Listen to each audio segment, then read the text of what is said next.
savez d'avance, déjà, comment vous vous sentez quand vous êtes sous pression. Puis, vous m'avez dit aussi que vous savez déjà comment vous vous sentez quand vous êtes à l'aise, quand tout va bien. Alors, la question, pourquoi vous ne gardez pas cet état-là de calme, de bien-être, même sous pression? Mon but aujourd'hui est de vous aider à comprendre le mécanisme de votre cerveau et de vos émotions et de vous sensibiliser à l'autorégulation émotionnelle. Daniel Goleman, dans son livre L'intelligence émotionnelle, décrit la conscience de soi comme une composante essentielle de l'intelligence émotionnelle. Sans une connaissance de soi, il devient difficile de communiquer avec les autres, d'avoir une communication bienveillante et efficace. Et donc, l'intelligence émotionnelle nous permet de comprendre nos émotions, de les accepter et de les communiquer d'une façon constructive. Aux États-Unis, 50 000 personnes quittent leur emploi par jour en raison des collègues avec une intelligence émotionnelle faible. L'intelligence émotionnelle est responsable de 56% de la performance au travail.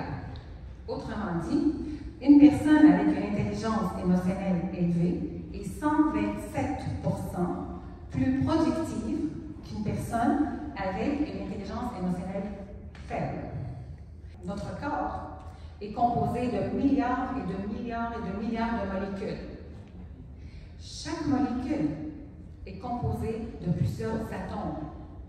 Et chaque atome, écoutez bien ça, est composé de 0,0001% de matière et de 99,9999% d'énergie et d'information. C'est-à-dire que notre corps est composé de quasiment 100% d'énergie en mouvement, gouvernée par de l'information électromagnétique, biochimique, mentale ou spirituelle, qui contribue à l'équilibre de notre système. La première chose que je pose comme question, y a-t-il autre perspective plus utile que vous pourriez adopter pour donner du sens à ce qui s'est passé? Peut-être que cette personne-là n'a pas compris les consignes, peut-être que ça l'a rendue anxieuse. Peut-être pour ça qu'elle a pas. Selon les recherches, le recadrage est une technique puissante. Puis ce qui est bon, c'est que vous devenez meilleur chaque fois que vous la pratiquez. Parce que nous avons 4 domaines de résilience d'énergie dans notre corps. Nous avons émotionnel, physique, mental et spirituel. Malheureusement, c'est dans le domaine émotionnel qu'on vide notre énergie. Je vous donne un exemple, vous allez voir comment ils sont interreliés ensemble. Vous êtes frustré, par exemple, parce que vous avez une charge de travail énorme. D'accord? Bon, comment ça peut affecter les autres domaines? Une fois que le stress circule, vous n'avez plus les idées claires, vous ne pouvez plus vous concentrer. Vrai? Et par la suite, ça se peut que ça va avoir des tensions dans le corps, mal au ventre, mal à la tête, tension musculaire. Et par la suite, ça se peut que vous serez plus tolérant envers les valeurs et les croyances des autres. Voyez-vous comment ils se sont interreliés ensemble? Tout se passe par le domaine émotionnel. Si le domaine émotionnel ne fonctionne pas, le reste ne fonctionne pas. Et c'est le burn-out, c'est la dépression, c'est l'épuisement, c'est la fatigue, c'est l'absentéisme et ainsi de suite.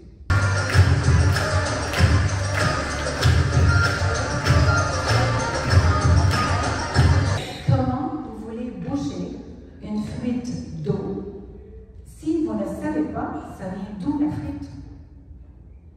Mettons que vous avez un employé qui ça fait 15 ans qui travaille avec vous, et là tout à coup il y a une restructuration, donc il y a un nouveau directeur, une nouvelle directrice, une nouvelle coordonnatrice ou coordonnateur.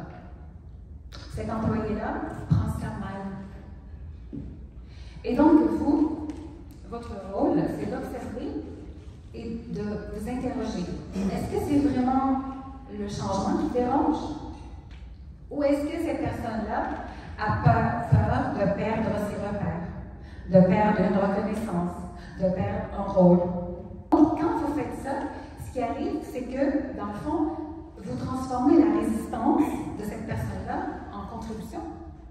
Il faut juste comprendre que l'adaptabilité émotionnelle, ce n'est pas céder. Ce n'est pas céder, mais changer sa posture pour que l'autre puisse évoluer avec nous et non contre nous.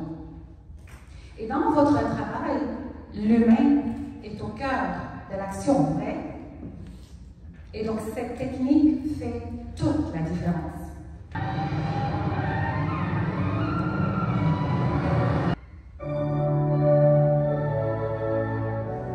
Comment vous vous êtes senti avec la première partie de la vidéo? Comment? Agressif. Oui. Pardon? Stress. Chaotique. Oui, chaotique. Et comment vous êtes senti la deuxième partie? Comment? Relax. Zen. Il arrivait quelque chose de beau. De beau.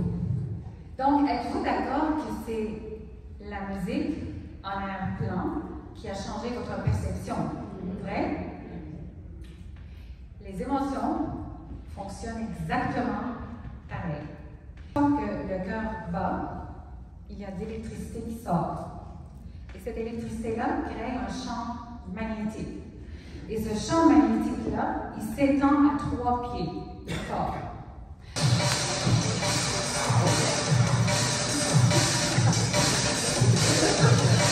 Antonio Damasio, qui est un neuroscientifique, un professeur de neurologie, lui, son travail, c'est de faire des recherches entre les liens entre les émotions et les décisions. Et il a fait une découverte fascinante. Il a analysé des personnes qui ont eu des lésions dans la partie du cerveau qui gère les émotions. D'accord? Et ce qu'il a découvert, c'est que ces personnes-là sont capables d'analyser la situation, sont capables, oui, d'aller au niveau rationnel, sont capables de peser le pour et le contre, mais quand c'est le temps de prendre une décision, ils n'étaient pas capables, parce qu'il leur manquait l'émotion. Alors, lui, ce qu'il a démontré dans sa recherche, c'est que nous utilisons la raison pour analyser une situation, le rationnel, pour analyser une situation, mais quand c'est le temps de prendre une décision, c'est l'émotion qui tranche. Désolée, Sylvain. Donc, le système réticulaire activateur, lui, il va amener à votre conscience tout ce qui est important pour vous. Et comment il sait qu'est-ce qui est important pour lui-même et qui apporte à sa conscience tout ce qui est important pour lui? C'est simple. Le cerveau fonctionne avec de la répétition et de l'émotion. Qu'est-ce qui se passe? Mettons que vous voyez une voiture, puis là, vous vous intéressez à cette voiture-là. Qu'est-ce qu'il y a dans l'environnement? En feu?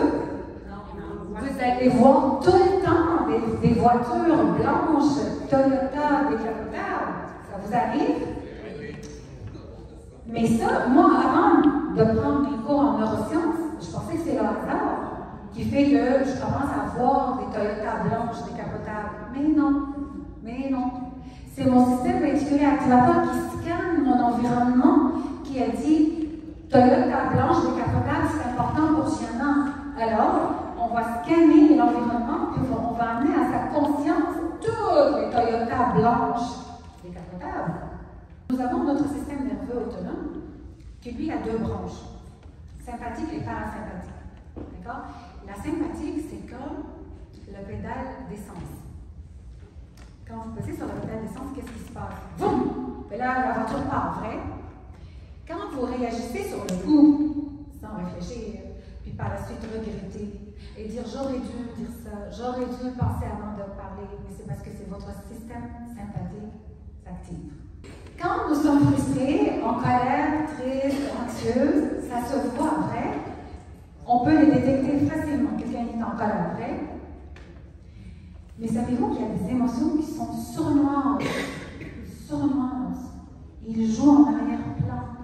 Puis ils vident tellement notre énergie, mais d'une façon lente. 1500 changements biochimiques sont libérés dans votre sang chaque fois que vous changez d'émotion. Et imaginez 1500 changements biochimiques libérés dans le sang. Est-ce que c'est là que vous voulez être? De l'autre côté, j'ai des émotions qui sont énergisantes.